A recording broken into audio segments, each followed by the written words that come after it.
Loan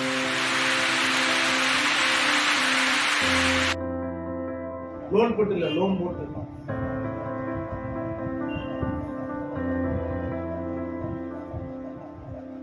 ஒண்ணு கிடைக்கிற கேப்ல ஒண்ணு அடிக்கிறது நேரம் கிடைக்கலைங்க. முதல்ல மார்கழியில சும்மா புரியாது, அதுல இந்த உயிர்லைக்கு நிறைய இல்லையாச்சா. அடுத்து புதன் என்பதால் ஜாதகர் எத்தனை முறை வெளிநாடு போயிருப்பார்? 2 முறை வெளிநாடு சென்றிருந்தார். 5ஆம் அதிபதி புதன் 6ல இருந்து சனி பார்க்கிறார். 5ஆம் அதிபதி சனி 6ல இருந்து புதனை வெளியிடும். புதன் என்பதால் 2 முறை போயிட்டு இருந்தார். பூர்வீக சொத்து விரைமானது. அந்த பழைய வீடு போராட்டத்துக்கு பிறகு கிடைச்சிடமா, அந்த வீட விரைமானது. புதன் என்பதால் மாமன் வீட்டில் புதன் திசை சென்றது. யார் வீட்டுல சென்றுச்சு? நல்லா சம்பாரிச்ச பையா என்ன செஞ்சுட்டேன், கேது திசை வந்துச்சா, லக்கணத்துக்கு எதிர இருக்கு கேது. உடனே கேதுனா பயப்படக்கூடாது. 8 தான் மறைவு, கண்காணி, விபத்து, சர்ஜரி, ஆபரேஷன்.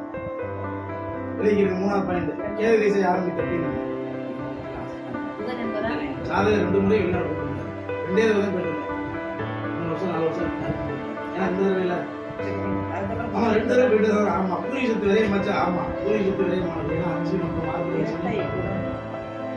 5 கூடிய சனி மட்டும் பார்த்தா பூர்வீகம் கிடைக்கும். 6 வருது. அடுத்து 3ஆவது பாயிண்ட். கேது திசை ஆரம்பித்த வெளிநாட்டு பயணம் கைவிடாமல் போனது. இதே காலகட்டம் கரெக்டா அந்த கொரோனா காலகட்டமே கேது திசை. அம்மா புரியுதா? கொரோனால பேசலாம் போனா வெளிநாடு போல யாரு அந்த டைம் ஆகும்.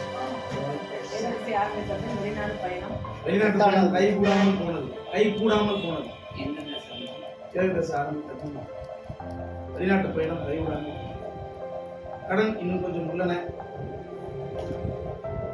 கேது 8 என்பதால் ஜாதகர் விரக்தி நிலைக்கு சென்றார். ஆமா வாழ்க்கையில வேணுமோ ஒரு பெருசா காதல் பண்ணா காதல் விரயமானது. 5 மற்றும் 6 கூட இல்லமா, காதல் பண்ணி விரயமாயிடுச்சு. புரியலையா? அந்த வீடு விற்கையில காதல் விரயமாயிடுச்சு. அந்த காதல் வீடு விற்கையிலையா ஆமா புரிஞ்சு ஆமையா பண்றாங்க. சாப்பிட்டேன் குறிப்பிட்ட டயத்துல அந்த 10 நிமிஷத்துல அவனை பார்த்துட்டு அடுத்த ஆளுக்கு நான் போகணும். சொல்றது புரியுது. அடுத்தது கூட்டமா இருக்கேன். ஒருத்தனுக்கு மட்டும் நம்ம ஜாதகம் நடக்குது. இதை பூரா சொன்னாதான் எனக்கு திருப்தியும் போடுவேன். இதை பூரா சொல்லி அடுத்ததுக்கு போகணும். தொண்டை கத்தணும், ரொம்ப சிந்திக்கணும், ரெஸ்டே கிடையாது. நேரத்திலும் ஃப்ரீயா தூங்கினா நல்லா இருக்கும். நீ ஒன்றும் கத்த முடியாது. சரி நடக்கும். அடுத்து கடன் இன்னும் கொஞ்சம் உடனே. கேது 8 என்பதால் ஜாதகர் விரக்தி.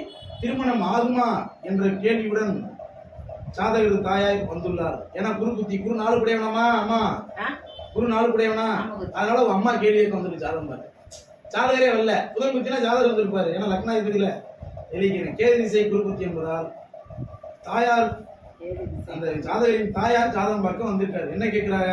கல்யாணம் ஆகுமா? ஏன்னா 4 குடையவன் 7 குடையவனா. அம்மா எப்படி சூப்பர் குருஜி. அப்ப 4 தாய் மனைவி வருமா, மரும வருமான்னு கேட்கணும். நம்ம சுக்கிர திசையில் தான் திருமணம் என்று கூறிவிட்டோம். சுக்கிர திசையில் தான் திருமணம். நீ தற்போது நடத்தியே ஆக வேண்டும் என்று அவங்க அம்மா ஆசைப்பட்டார். அவங்க அம்மா, அவர் ஜாதகத்தை அம்மா போடுங்க. அவங்க அம்மா, இவங்க அம்மா ஆசைப்பட்டார். அம்மா எதுவரைக்கும் நடக்காதமான் மண்டையாக பேசாமல் பொருத்தம் நன்றாக பார்த்த பின் தான் திருமணம் தற்போது செய்ய வேண்டும் அம்மான்னு கதையை முடிச்சுங்க. ஒருவே சரமம் பரவையா என்னங்க அம்மா புரியுதாம்மா? அவர் 33 சாமி இன்னும் 3 வருஷமா, அதுக்குள்ள 4 வருஷம் போயிருக்கீங்க. அப்ப அவர்கிட்ட என்ன சொல்லணும்? ஆறுதலா நல்ல பிள்ளையா வந்தா செய்யுங்க.